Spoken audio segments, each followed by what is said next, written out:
Your Story with Melinda Estabrooks, an exclusive presentation of Faith Strong Today. Well, welcome to another great conversation and storytelling right here on Your Story with Melinda. And I have a very special guest and friend with me here in the studio, Christa Hesselink. Christa is a pastor in the BIC denomination. She's the director of the Next Generation of Engagement.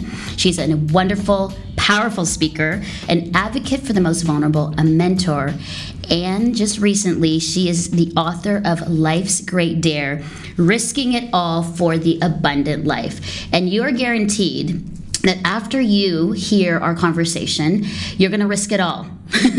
You will, for the abundant life. Christa, welcome to the show. Thank you, Melinda. It's so exciting. So hopefully this is the first of many books you're going to be writing. Well, hopefully, maybe. We never know. Well, let's start with this. So you've written this book, Life's Great Dare, Risking It All. It has to come from someplace personally for you, because you don't write this unless you've risked something.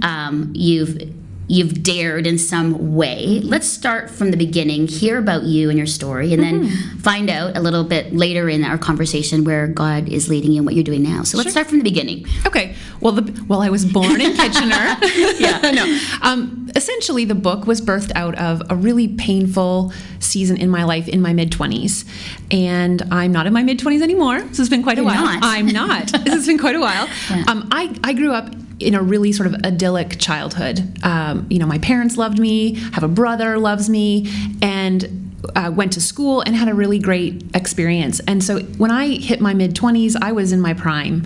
I was working at a church in Rochester, New York, in the youth ministry, and it was a couple of days before Christmas. I was 24, and I was diagnosed with Hodgkin's lymphoma. Wow. And, as a healthy young person, that sort of rocks your world. And I remember in those moments feeling like this is big and this is hard. And especially when I started chemotherapy and radiation and lose all your hair. I mean, that's really, really hard stuff. But I remember thinking, this is going to be done in like 6 months. The prognosis is great, and then I'm going to have a really great story to tell. Yeah. And that's kind of how I was approaching things, and just sort of, it was hard, but I was sort of going in that way. And then a couple of months after I was diagnosed and had already started treatment, my world came crashing down because my brother, my only sibling, was killed in a car accident a day before his 23rd birthday. Wow. And that was the day that everything sort of broke for me. That's the day I didn't know what side was up, and I didn't know if the colors would come back into my life because everything just drained away completely. And I think what was most difficult was that my experience of God in that season felt like He had abandoned me. So when you ask sort of like, what's your story and where did this book get birthed from? It was from that season, although I would say I would have never thought that dark time in my life, that very broken time and that sort of painful isolation would actually turn into something that is beautiful and more whole and healed. And so I sit on this side of that time feeling very, very grateful. And that's why the book has been written, is because I've been transformed from a really dark, difficult, painful place to a completely different place. And that's a miracle to me. And I'm fascinated by that, and I'm totally enamored with the thought of transformation, because I see it in the big parts of our lives, and then in the little things. It's like, I want to change all the time. Yeah, well, most people, Christa, wouldn't see it that way. Like for you, how long, again, grief and pain lasts for a long time, and some people say a lifetime, in waves and in moments. So when that happened, how long were you going through chemotherapy, and how long did it take to get through that, and then what happened after? Like, what did you decide to do? So my brother died in April, and I did not finish my treatment until September. Wow. So that whole spring and summer and into the fall, if anyone has who's watching has been through chemotherapy, they know that it just gets harder and harder.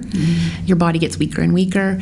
And I just became sadder and sadder and more distant. I had never experienced grief in any capacity to that extent. So it took me by surprise at how total it was. And I felt like I was dissolving into the dark with no one really there. So when I finished my treatment, I really was hoping that I would continue working. Yeah. I thought, I can't lose everything. I'm 25 years old now. I can't lose everything. And I knew I couldn't work. So I quit my job in Rochester and I moved back home. And to be quite honest, Melinda, I felt like a 10-year-old. Really? I felt like my whole life was done, and I needed to get used to being a sister without a sibling. I needed to get used to being a cancer survivor, but I didn't feel like I'd hardly survived anything because I was just obliterated. So I lived at home with my folks for maybe 7 or 8 months after I moved back, and wasn't sure that life would continue. It was a very difficult time, but it was a really restorative time in many ways that when I look back, because I didn't see it at the time. I certainly would have not recognized it as God's compassion and grace, but there were people that were put into my life. There were, I saw a therapist that was just so important. My friends who were surrounding me, were just giving me the space and permission. And then the next job that I found, feels miraculous in many ways, because I really thought I would never work again. Really? And so the following summer, when I started working at Redeemer University College in Ancaster, that was like getting my feet under me again. Christa, when you're in that space, because for a lot of people, it's like a decision, like this way or that. Because you could either have said, you know what, God, I'm done with you. How could you have taken my brother? How could I have gotten cancer? Like, I'm a good person. Right. I haven't done anything crazy. Right. Like, I'm like, yeah, I hadn't hit my rebellion years. Yeah, exactly. I still haven't. Right. Well, maybe after the show. But I mean, like, so people could be like, God, that's not fair. I'm going to be angry with you. Yeah. And then other people have said, you know what, yes, this is going to be a story I'm going to learn. For you, what was it? Was it an innate sense of character of God, or was it, like you said, like community? Like, what was it for you where you didn't go that way? You know what I mean? Where you were like, and then stayed that way the rest of your life. Yeah.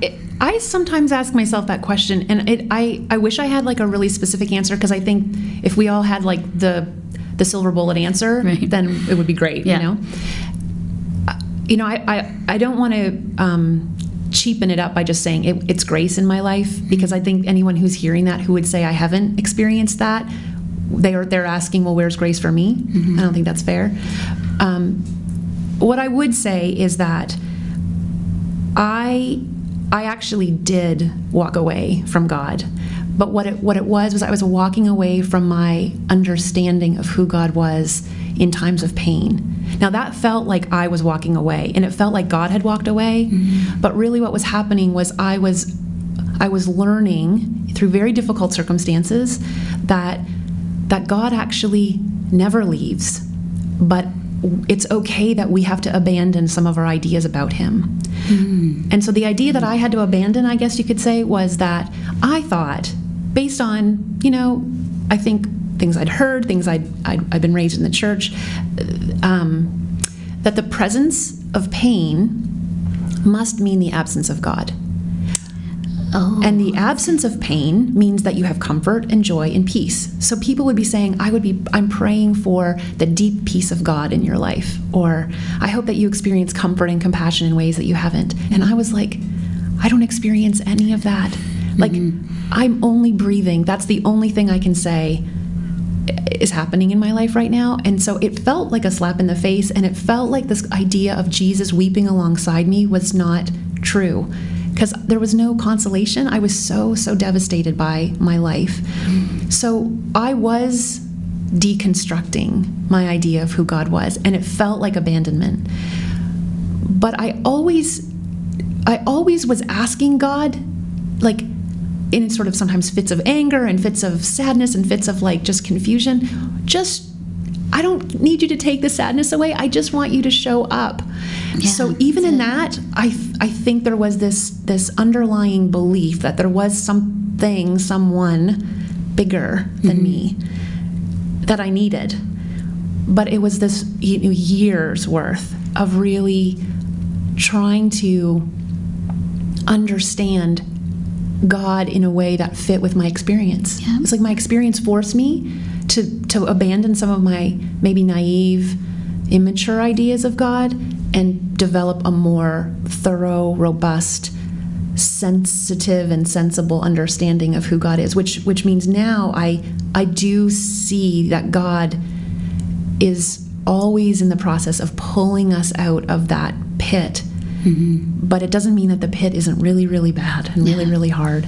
You know what I love, Christa, as you share, just the honesty of that. I think for some people who do follow Jesus or Christ followers, Christians, there's always a sense that we have to front with one another in community or even with God. Like, everything's okay. Like, I believe. And it's like, if they're actually honest, like what you're saying, that's healthy. And it's not like God can't handle it. It's not like God can't handle your questions and pain. And even, I love that, the deconstructing of who you think He is, who you are.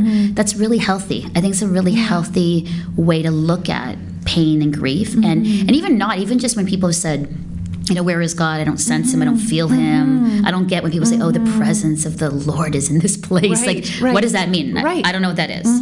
And I think that's healthy. I think that's where you can actually get a sense of who God is, because in those places I've felt in my own life, God has showed up, whether it's through people, something I've seen around me, a word from a stranger that just was like rocked me and said, whoa. Yes. I didn't know that. So I think that's really a healthy approach.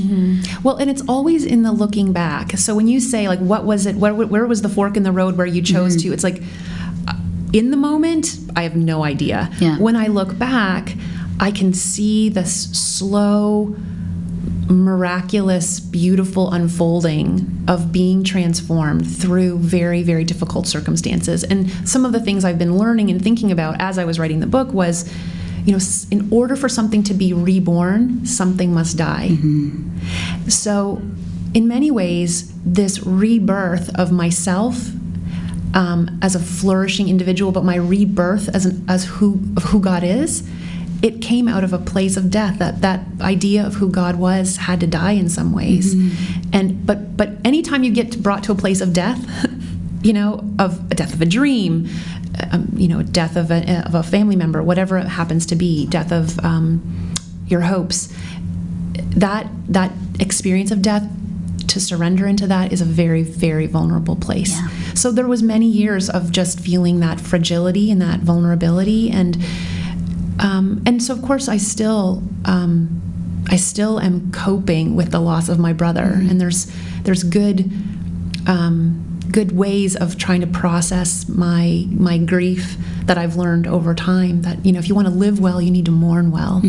So I still work at mourning the loss of my brother, but I do it from a place of having a very keen awareness that God has not abandoned me. Yeah, that's really, really good. So here you are, you're the grief of your brother, a cancer survivor, you're at home, you go back home, you get a new job. Where does it begin, or the passion of, I think, the dare of saying, okay, I want to, because here you are now. Yes. Leader, a mentor, a speaker, an author. And if you looked back here, if anybody was looking outside, they would have said, I don't know if that's where she's going to end up. Yeah. Right?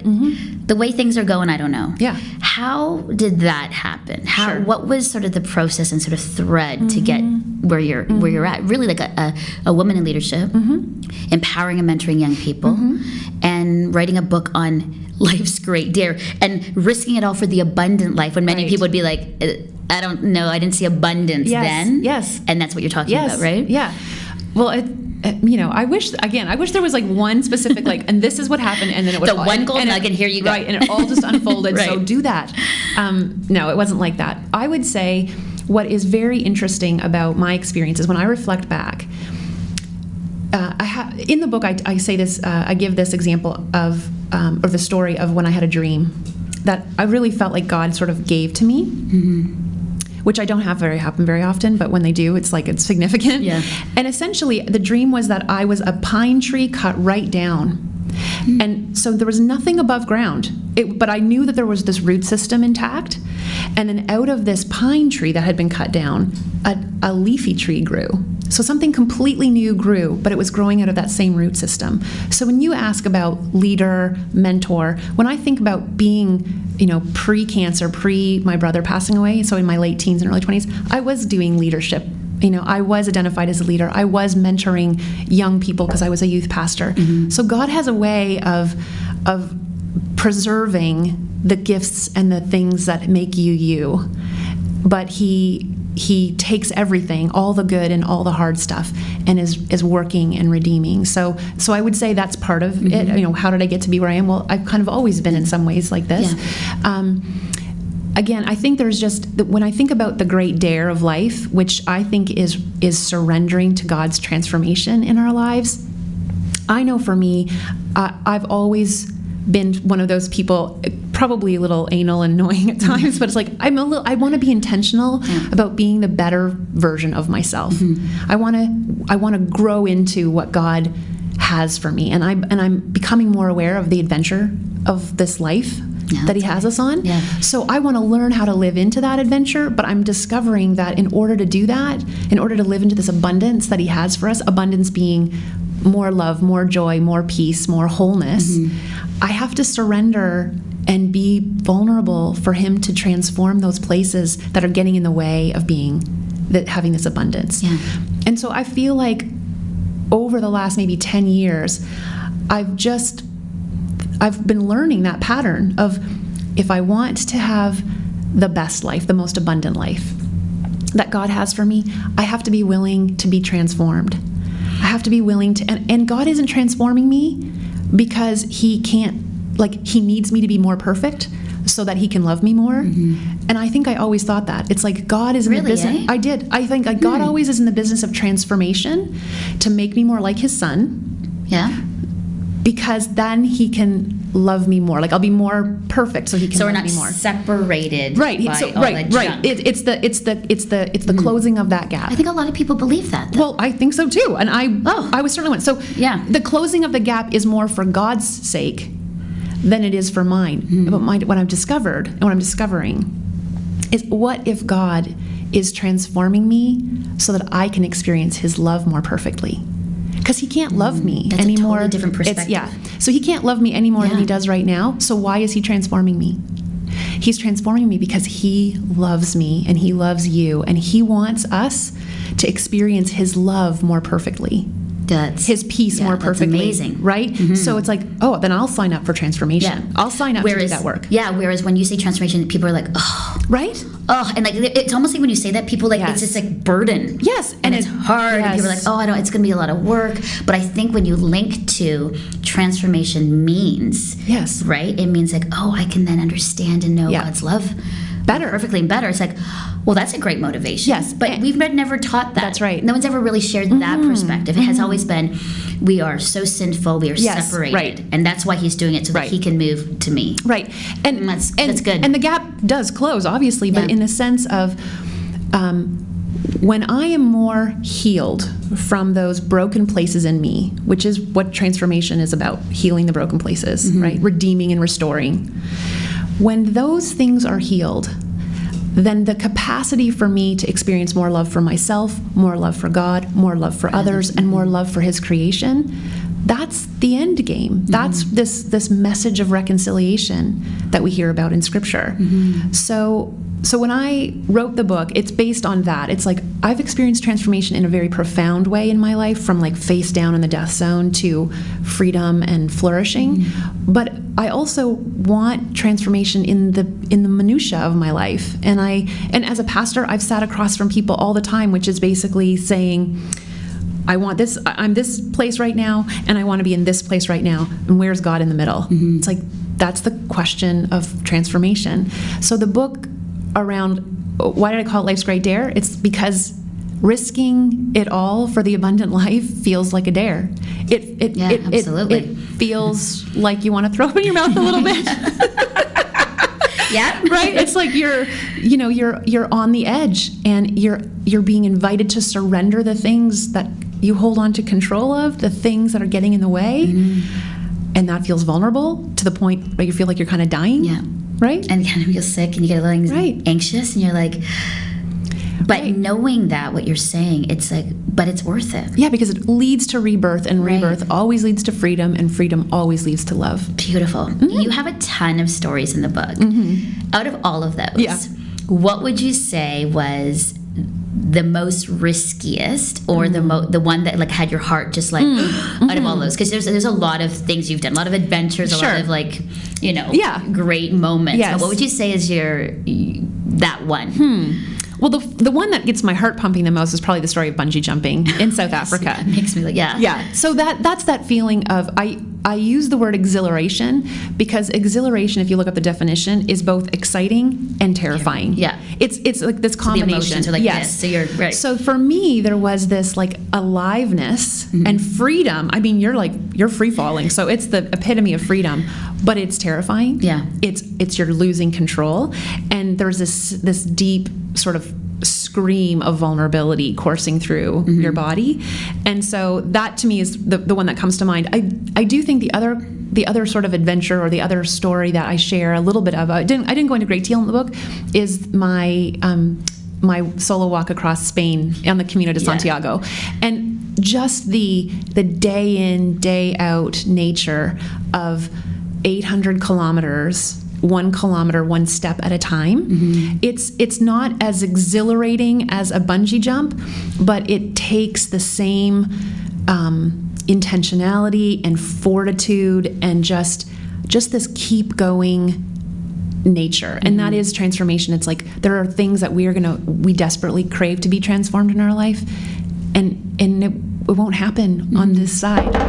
It's definitely going to feel like it's a lifetime journey of being transformed. I mean, I have things in my life, but isn't that healthy though? I think when people feel like they've arrived, and I've met some of those people, it's like no, right? But if you have the attitude and understanding that is lifelong, transformation isn't just like here and then like 5 days later you're here, right? It's like a lifelong. It's like the walk. It's like the Camino. It's like the Camino. It's exactly. Like, one foot after the other foot going That's with right. your walking stick. That's right. And some of the seasons of life, just like some of those days on the Camino, are exhilarating and beautiful and easy and lovely and inspiring. And then there are other moments in life and on the Camino where it's like, I don't know if I can take another step. Yeah. I'm huddled over my knees, not sure I can get my feet in my boots. And that's life. And I feel like that's life, right? I feel like, wouldn't it be beautiful if we could just say, do you know what? The journey of this is actually worth trying to take another step. It's the journey is just more rewarding, even though it's painful. Yeah. Than just saying I'm not moving at all ever again. Yeah, that's good. Now, it doesn't mean that you shouldn't take a break and you shouldn't take a rest. Yeah. You should learn how to embrace your pace, all of those great things. But the journey of life is the journey of living into the abundance. And I'm not talking about abundant life on the other side, right? I'm talking about like being fully human right now here. In the most beautiful ways. That's good. Yeah. Now you have a passion and a heart, and one of your roles now is to, develop young leaders. Yes. What would you say to a young person, just a little younger than us, Just a little younger. who's watching or listening, thinking, I want to do this. This whole life's great dare kind of is resonating with me, but I don't know how to start. Like, I don't know, what does that mean? What do you do? I've been either I'm a new Christian or I'm exploring, I have questions about it all. The models of Christians haven't been the greatest. I don't know. Yes. Or I have been a Christian for so long, and I'm just, the abundant life is always equated with money, fame, success. When we in culture we've said abundance means that. Yeah. Like I've got the goods, I've got the things. What would you say? What would be your sort of advice or encouragement to them? Well, I think, to be quite honest, I think for this is for everyone, but even particularly like a younger person who maybe hasn't had practice or experience with this, is learning how to quiet yourself long enough to be still with yourself and just to say, God, what is it that you would want to change in me so that I can experience more of your love? But the quietness, honestly, Melinda, I don't think, well, I wouldn't say this just about young people. I don't think people know how to sit with themselves. So I have a lot of conversations with people about what would it be like to sit for 5 minutes tomorrow. Like just 5, not praying, not a to-do list, no agenda, just sit with yourself and breathe. And then maybe over time get to 10 and maybe 15. And in those moments, just consent your spirit in the sense of saying, God, I want you to show me. What is it that you want to transform in me? Knowing that it's a place of it's coming from a place of love. So depending on who I'm talking to, I think the first thing before I say, oh, you want to transform, let's talk about you need to surrender and vulnerability, is helping people understand and tap into this idea that love is all around and everywhere. Some people have a hard time talking about God, capital G, the divine, let's just pull it back to say the source of our life is love. Let's talk about that. Let's dig into that. Let's discover how love is all around and everywhere. Because if you can start a journey of transformation with a renewed understanding that you are loved just the way you are, and that any point of transformation is just to step into more of this love, then I think that then it's done from a different place. I don't know. That's probably what I would say. No, I don't think that's just for. And I said young people. Yeah, no. I'm thinking for anybody. No, exactly. I'm with you. I'm like, oh, and now I'm thinking I need to sit for 5 minutes because again, our culture and society, it's go go go. So productivity. Yes. Is what we look for. Being busy and active, whether in or outside the church, is sort of the marker of somebody who is giving to society. You are a worthwhile human being because you're actively giving towards the good, good of society. Right. Well, that's so counter and countercultural in what you're saying. Yes.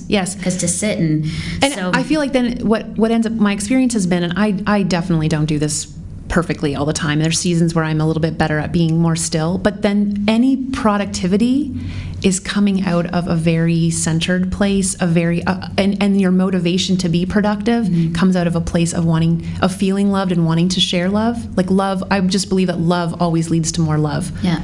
So if I want my life to be led to more love, I want to do stuff, be productive, and show more love, then it needs to start from a place of love. So the internship program that I run with young adults in the summer, we do 3 intentional experiments around solitude. Oh, that's good. Yeah. I'm feeling it. Okay. Christa, where can we get your book and know more about you? Because everybody needs this book, Life's Great Dare, Risking It All for the Abundant Life. You need to go out and get this. But where can they get this, and where can they get to know you a bit more as well? Sure. So I have a website. It's lifesgreatdare.com. Okay. And on there, you can find my blog and sort of where I get connected on social media. I have a Facebook page. We're going to be doing a summer book club, and we're going to do it on the Facebook page. So that's a great place. And then the book, you can get it on Amazon. You can get it off my website if you want as well, but sometimes people can get free shipping because they order lots of things on Amazon. So anywhere on Amazon you can get it. Done. Well, Christa, thank you so much. And I think I'm ready. I mean, Risking It All for the Abundant Life, Life's Great Dare, go get it on Amazon. And thank you so much. What an inspiration. Thank you for just your life and how you inspire so many of us. So thanks for being here. Thanks, Melinda. Your Story with Melinda Estabrooks. Listen for new episodes every Monday and subscribe to the podcast at faithstrongtoday.com.